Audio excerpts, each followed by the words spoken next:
Well, hello everyone. Welcome to this week's Connect Group lesson. Pastor Cal here along with Mike, Pastor Jim as well. Hello. Say hi everybody. Hello. Hi everybody. All right. Hi everybody. Hey, so like I told you, when I'm leading, things get a little bit squirrely, so we're gonna get into things now. So our lesson this week is on the choice. So lesson for this week in your book, Explore the Bible, Proverbs. So if you have your book, go ahead and turn there. But before we turn to our passage in Proverbs chapter 4, in lesson 4, we're going to go over our homework for the week. I didn't study. You know what?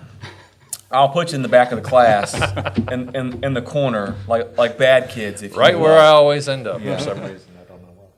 There's an episode of SpongeBob SquarePants about that, so you don't want to be in the back of the class. Bad things happen back there. So homework, okay? So we talked last week, there was a passage that in the book of Proverbs that was used in Scripture in other places, and the passage was that God mocks those who mock, or he opposes the proud, but gives grace to the humble. He opposes the proud or gives grace to the humble, and that's used in two places. 1 Peter 5 and also James chapter 4. So Jim, I'm going to ask you this. How does Peter use that passage in 1 Peter? Yeah, so what he's talking about here really is that wherever you are in the church, whether you're a pastor, whether you're a student, a child even, we're to pursue humility in every part of our lives. And we can never begin too young, right? I think the younger we teach humility and the younger we start pursuing humility, the more, I don't want to say the better we get at it, right? Because it's like, look how humble I am. But, the more it becomes a part of who we are. And it's not something that we have to, we always have to pursue it, but it becomes more a part of our nature if we start young and train our children and our youth that way.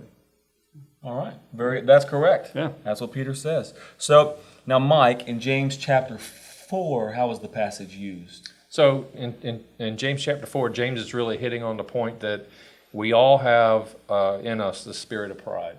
We have the spirit of pride that naturally opposes God and kind of defies and rejects God. And in a way, it wants us to build ourselves up to be our own God.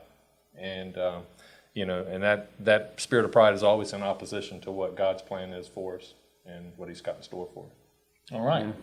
So whatever age you are in life or what's going on, you're a pastor in the church, you're an elder, or you're a youth, there's always a humble path to take, to be in a spirit of humility. And as Mike pointed out, the way to get to God starts with having a humble spirit, knowing who you are in relation to who God is. And so, as the Proverbs start out, the Proverbs tells us that what is the beginning of wisdom and understanding? Fear of the Lord. The fear of the Lord, so understanding who God is and who you are in relationship to God is the beginning of wisdom and true understanding.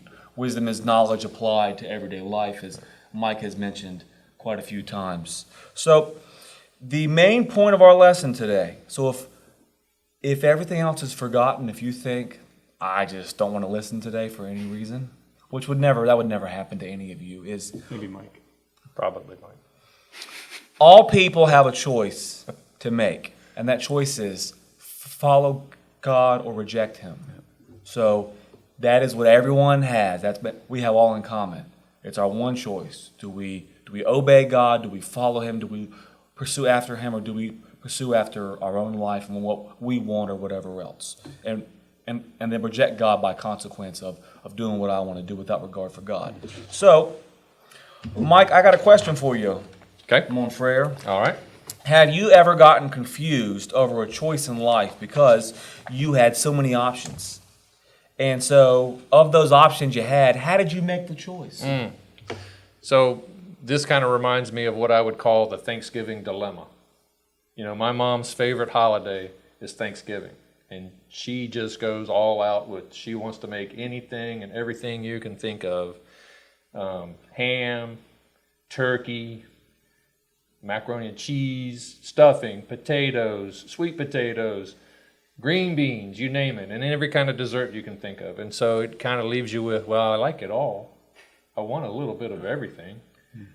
So you end up trying to get a little bit of everything, and you never really get fully committed to any one thing. You kind of try it all, you know. So this brings up a really important question, maybe the most important today. Do you pack the plate, or do you like segment all the items on the plate so they don't touch or interact? It's got to be segmented. It does, really? And I have to eat, like, you know, all of that one thing before I try to commingle. I don't want to commingle my food. Really? Yeah. So you get multiple plates then? Well, yeah. 'Cause you wanna if I segment need to, everything. yeah. Unless I can, like, stack it real neat, Really? like potato. Like you saw Close Encounters, right? You saw how Richard Dreyfuss like stacks it. Yeah. So That's completely wrong. I'm layering. yes, I'm a plate packer You too, just like pack it on Tim. there and Exactly. you got layer Those upon folks layer. watching at home are like, "What in the world is going on?" Right now? Just imagine, like, if you went into a restaurant and they had a turkey sandwich, and the sandwich had like roasted turkey topped with mashed potatoes, gravy, and collard greens. Doesn't that sound awesome? Perfect. That's like a plate pack, man, right Yeah. there. So, you know, I guess for Jim and I, we just want it all and don't want to make a choice. And Mike has to choose where he puts what and how much he puts and how many plates he has. And so, you know, but what we choose, what we put on the plate is the evidence of how we feel about the items we get to choose from. So our options and paths in life to take indicate where our priorities are, right? Where your treasure is, your heart also will be. A very important man once uttered those words.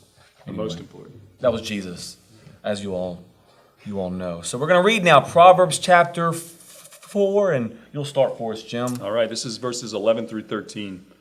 I am teaching you the way of wisdom. I am guiding you on straight paths. When you walk, your steps will not be hindered. When you run, you will not stumble. Hold on to instruction. Don't let go. Guard it, for it is your life. I am teaching you the way of wisdom. I am teaching you, my son, the way of wisdom. Okay? Think of the idea in a Hebrew here is like you're casting a line out. Okay? And along that line is the path of where the cast is going to go.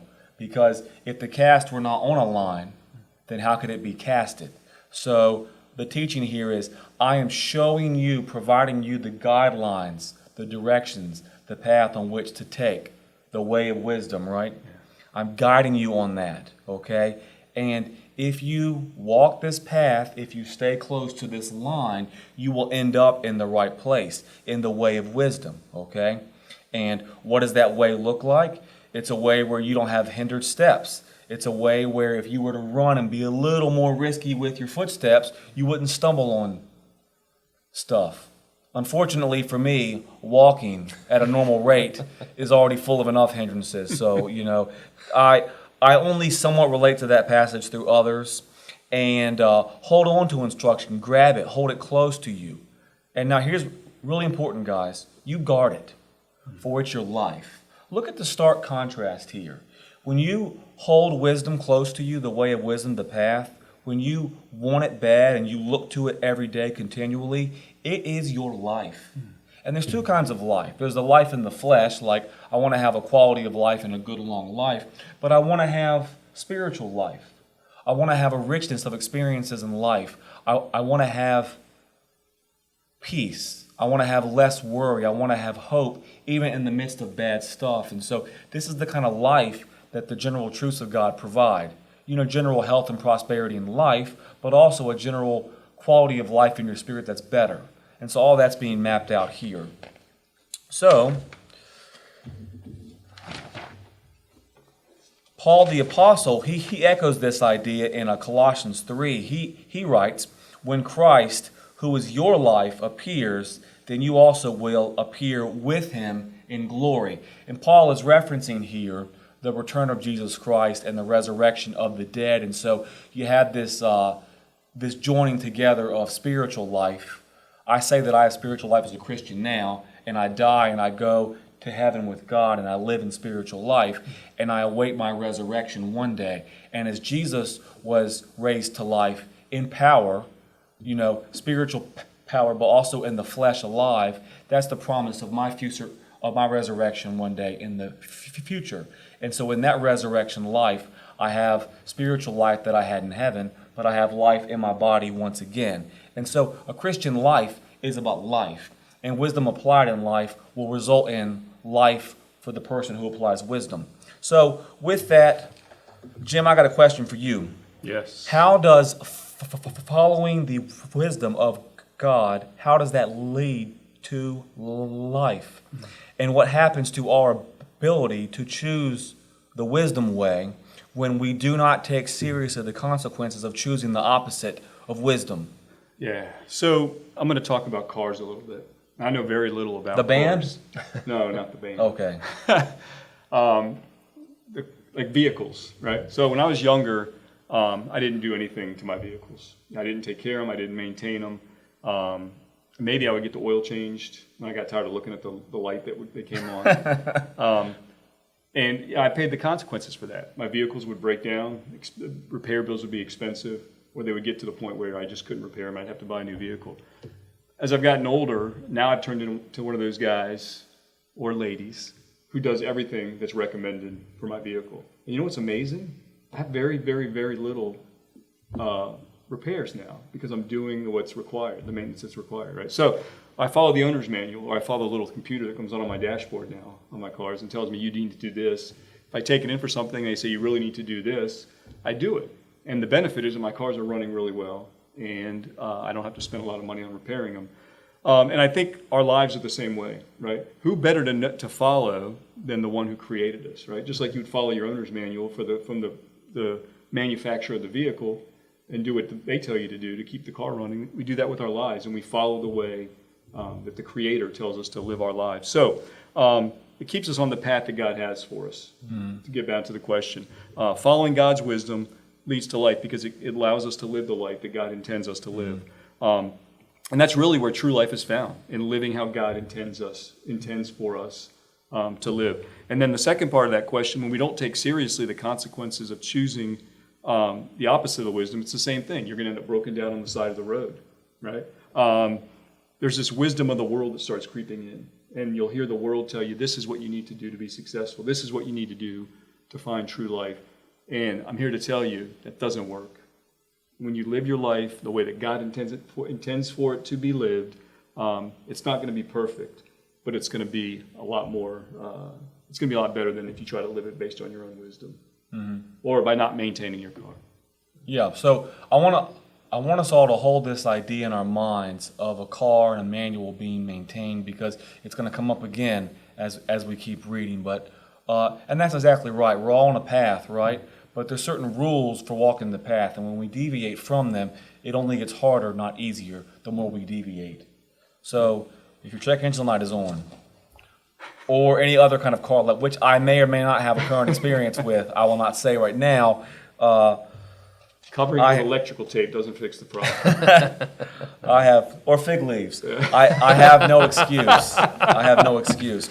So, Mike, will you keep reading the scripture for us? Yeah, this is Proverbs 4:14 through 19, which tells us, "Keep off the path of the wicked. Don't proceed on the way of evil ones. Avoid it. Don't travel on it.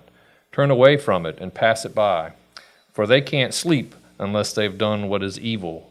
They are robbed of sleep unless they make someone stumble. They eat the bread of wickedness and drink the wine of violence. The path of the righteous is like the light of dawn, shining brighter and brighter until midday. But the way of the wicked is like the darkest gloom. They don't know what makes them stumble." What a very depressing way of looking at human behavior. So we have two paths here, okay? We have the path of the wicked and the path of the righteous. And so I want to end on a high note. So we'll discuss the path of the wicked and then the righteous after that, because there is hope about how things can be. So notice all of the warning language, the path of the wicked. I mean, this is the kind of stuff that an old man would have in his yard about his grass. Keep off. Do not proceed. Avoid it. Do not travel on it. Turn away from it. Pass it by. Or an old man meaning me. Stay off my grass, okay? That's all I got to say.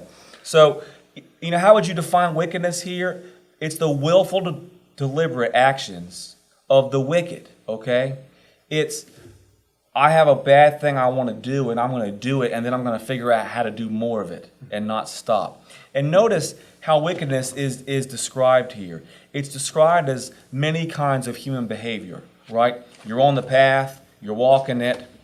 If you're in wickedness, you can't sleep until you've done what is evil. You know, sometimes my wife last night said, I just can't go to bed till I finish this work thing I have to do. It was on her mind, and so she finished it. But a wicked person, I got to do bad stuff before I can call it a day and say good work, you know. They need to bring down others into bad stuff with them. They treat evil, immoral behavior like eating and drinking. They have to have it to live. And this is all contrasted with the path of the righteous. But notice that wickedness here is like a itch you have to scratch. It's like something that has to happen. It's like you're addicted to it. It's like you're just immersed in like drugs or pornography, you know, that kind of stuff, to where your mind is distorted and you crave it and you don't know why you crave it, and it changes your values and what you want and why you do what you do. And you look back and you realize, my life is so distorted by this immoral sin, this evil and wickedness, that I wouldn't even know how to get back on the path even if you gave me directions. So in other words, it's kind of like driving somewhere with me without having maps pulled up in my phone. But notice this contrasted. Well, we'll do a question first, and then we'll go to the contrast. Mike, how does wickedness lead to more wicked acts? So we talked about this a couple weeks ago, but sin is this self-perpetuating action. You know, one sin leads to another sin, leads to another sin. And oftentimes that sin gets grander in action. And there's really two reasons that you can look at why that would happen. Well, on one hand, we have a sin nature. And so we feel compelled to sin, and in our minds, when we see something that seems like it benefited us, some sin that we feel like benefited us, well, we want to get more out of that. We want to maximize that to get the most. So a good example of that would be like, I rob a convenience store and get a little bit of cash. And I go, wow, if I rob a bank, I can get a lot of cash, right? So, you know, it kind of feeds into that. I want to say this is the second reference to robbing banks that Mike has made during these Connect Group studies. I'll tell you a secret. No, I'm kidding. That's all. And I don't know. But then on the other side to it, another reason why it perpetuates itself like that is that sin is also a shameful act. It brings with it a lot of shame.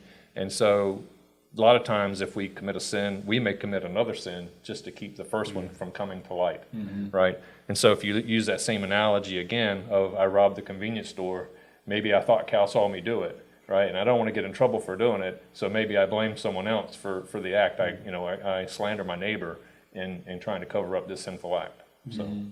So sin leads to more sin, leads to more sin, and it just, if you don't have repentance before God, a desire to do what's right, and then the practical application of wisdom in your life, you're going to continue to reap what you have sowed, which is evil.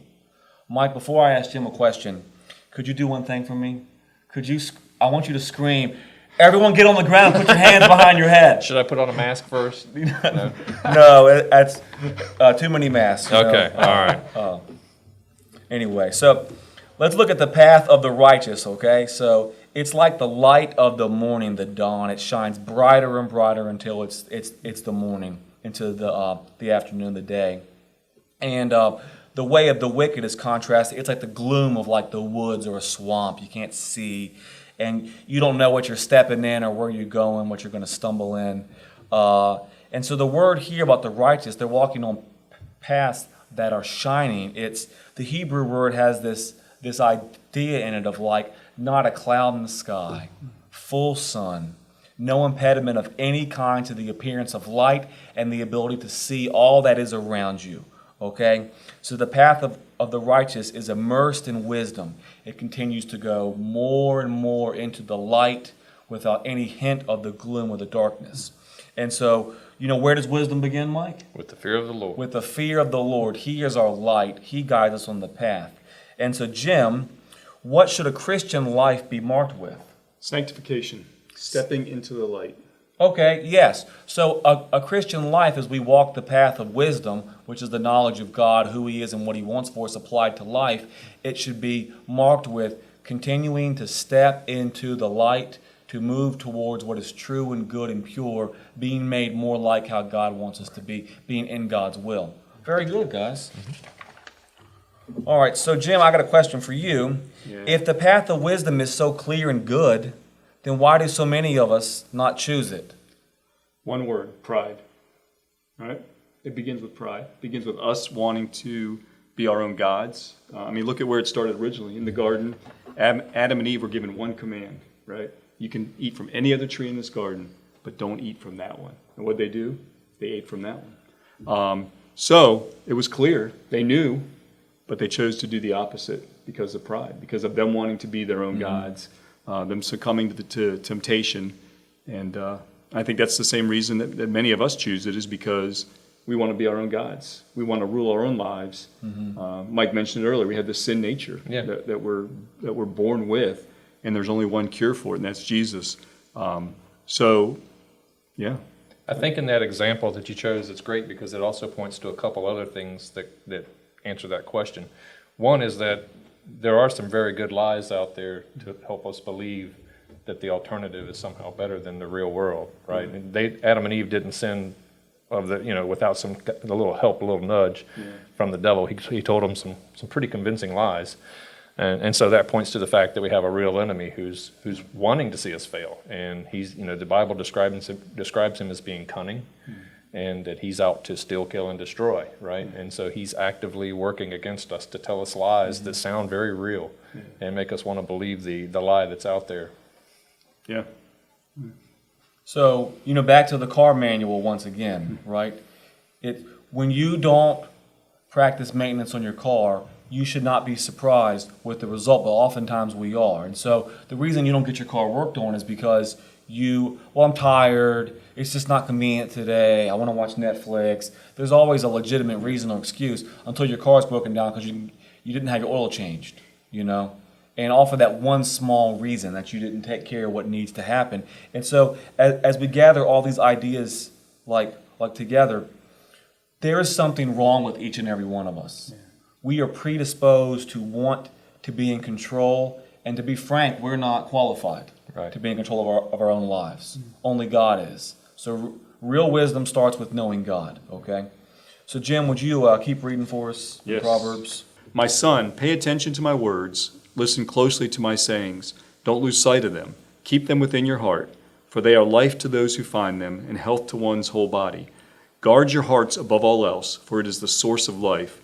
Don't let your mouth speak dishonestly, and don't let your lips talk deviously. Let your eyes look forward, fix your gaze straight ahead. Carefully consider the path for your feet, and all your ways will be established. Don't turn to the right or to the left. Keep your feet away from evil.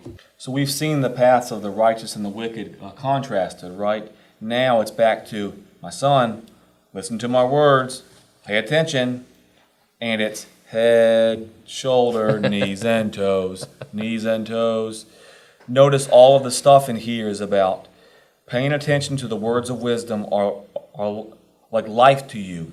It's health to all that you are. And there's all these different descriptions of the body and what can happen. You guard your heart because your heart, your inner spirit is who you are at your core. And so keeping that pure and spiritually right will give into your world a right kind of good, healthy, wise, and moral lifestyle. And keep your mouth speaking honestly.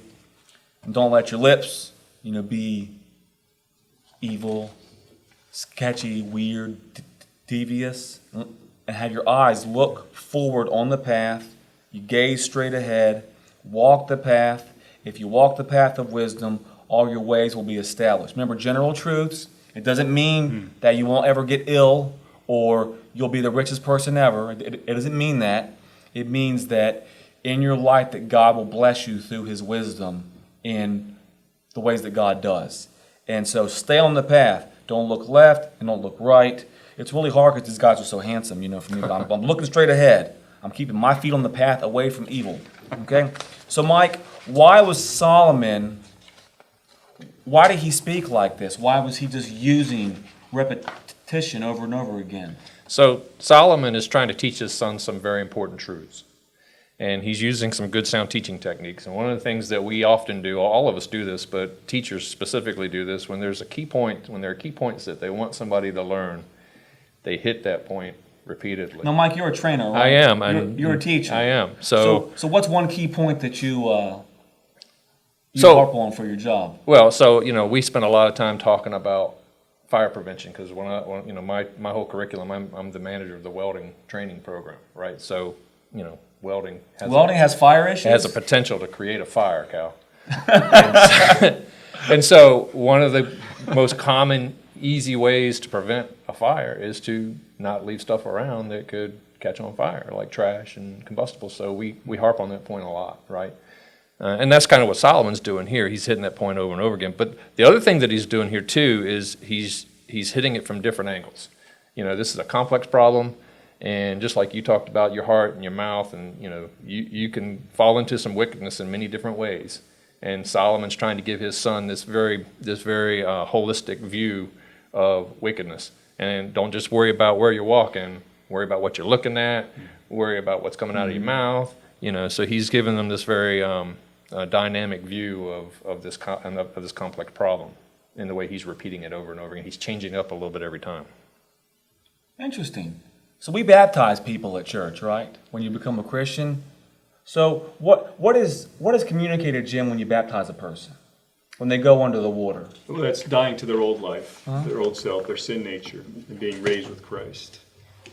So we immerse the whole person under water, and we're explaining that when you go under water, you die to your old life, or you were in control, and you come out to new life. So it isn't like one earlobe stayed above the water and the rest was baptized, so you can still listen to nasty stuff. It's all of you goes underwater. All of you're buried with Christ, and you're raised to life to live as Jesus would want you to live, in wisdom. Like Mike is explaining, it's holistic. The Christian life is meant to be a whole, all in for God, pleasing God. So Jim, what is so delicious about wickedness that causes us to lose our priorities on what is right and good? So you maybe you have heard a pastor here that said this before, but you may be hearing it for the first time. Sin is fun, right? Sin. I mean, can we? I don't want to laugh too much, though. I mean, that looks bad. Sin can be You fun. might as well face right? it. You're addicted to sin. Yes, you might as Robert well Palmer face would it. tell you that. Right? I mean, that's why it's so hard to pull. If it wasn't, it would be easy to pull back from it, right? Mm-hmm. But it's fun. A lot of the things that we shouldn't be doing because they dishonor God can bring us pleasure, bring us excitement, bring us I don't want to say joy, but bring us what we consider at the moment happiness, right?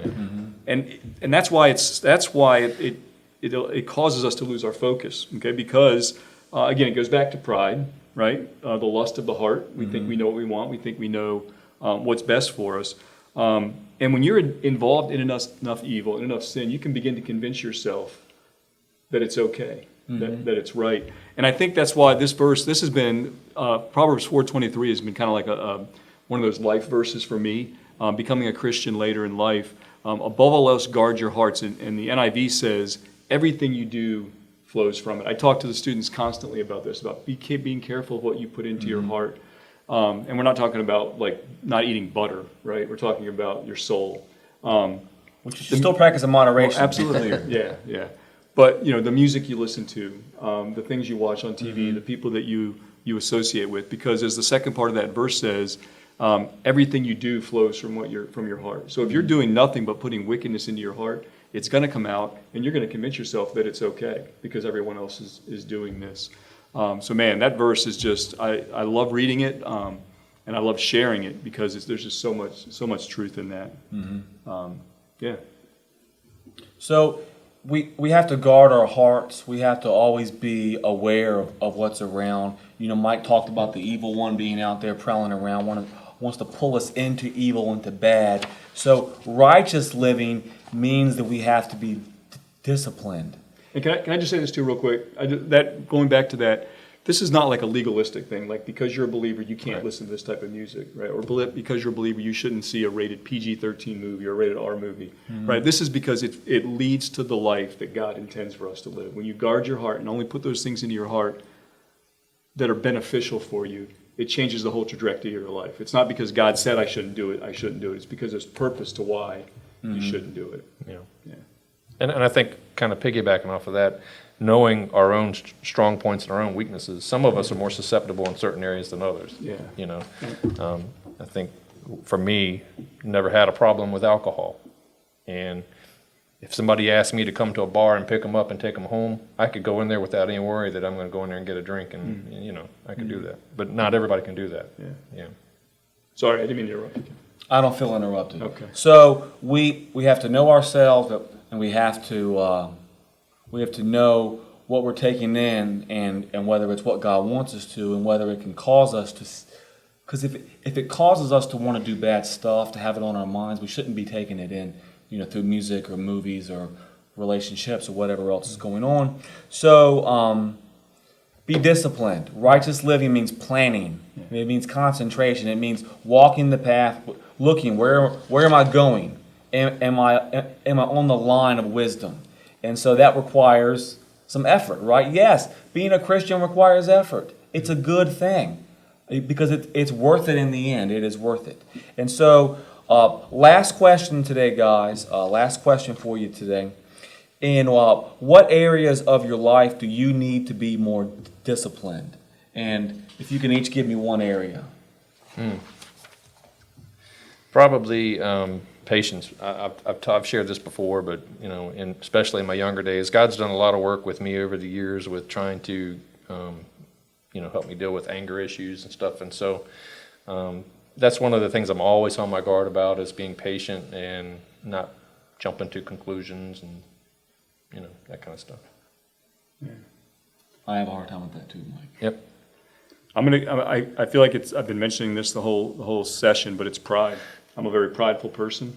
I'm aware of that about myself, but it's still an area that I have to fight daily, hourly, sometimes minute by minute, to put myself in a position to accept not only, most importantly, instruction from God, but also from others.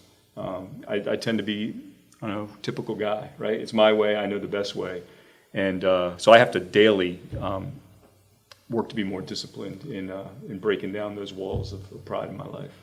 These two typical guys, patience and pride. It's okay though, because hey, guess what? I have a hard time being on time for stuff, and I have to fight it all the time. And so you may think, oh, that's innocuous, Cal. You know, these examples are more normal. But I'll tell you this, my friends.